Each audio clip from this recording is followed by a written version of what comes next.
नमस्कार जी।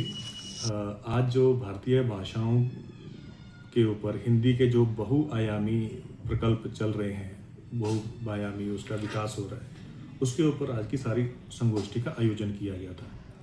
तो मुख्य रूप से इसमें 4 भाषाविद, विज्ञान और उन्होंने अपना वक्तव्य रखा।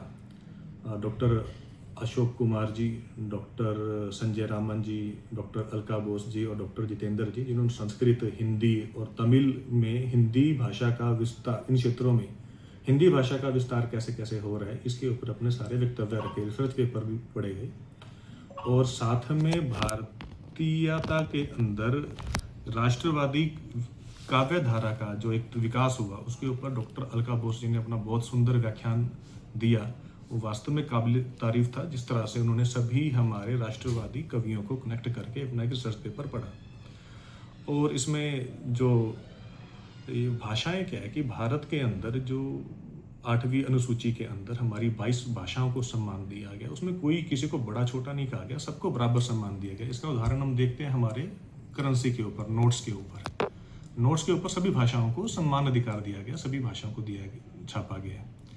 और भाषा का विकास जो होता है, वो भाषा का विकास होने के लिए एक, जिसके आप कह सकते हैं कि ऊर्जा का ट्रांसफॉर्मेशन, जो हमेशा नीचे से ऊपर चलता है। तो जो हमारी भाषा का विकास हुआ, तो एक विद्वानों ने जो कहा, उसके अंदर मुझे बहुत अच्छा ये लगा कि उन्होंने कहा पहले भाषा का विकास हमारे अगर वोकल कोड से हमने अगर भाषा के शब्दों का उच्चारण करना है, तो जैसे हमारी वर्णमाला है क ख ग च छ ज ट ठ ड, ये सारा, तो इसका उच्चारण का सिद्धांत कहाँ से? तो सबसे पहला कंठ के नीचे भाग से क का उच्चारण होता है, फिर च वाली पंक्ति का उससे ऊपर है, फिर ज वाली पंक्ति, ट वाली पंक्ति का उससे ऊपर है। ये जो स्वर है उसके हिसाब से उन्होंने कहा कि ये हमारी सिस्टमेटिकली और साइंटिफिक डेवलपमेंट ऑफ वर्णमाला है।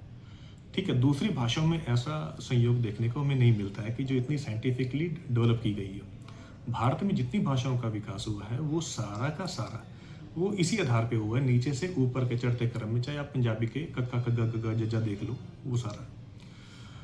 तीसरी बात, ये जो भाषाओं में विविधता है, ये केवल भाषाई विविधता है, बोली जिसको हमने भाषा कहा गया, उसकी विविधता है, लेकिन भाव सब में समान है। जिस हिसाब से रामायण है, तमिल के अंदर कंबन रामायण है या रामचरितमानस है, भाव सबके बराबर है, लेकिन भाषा जैसे जैसे जिस क्षेत्र में जो भाषा चलती है उसके हिसाब से लिखी गई है।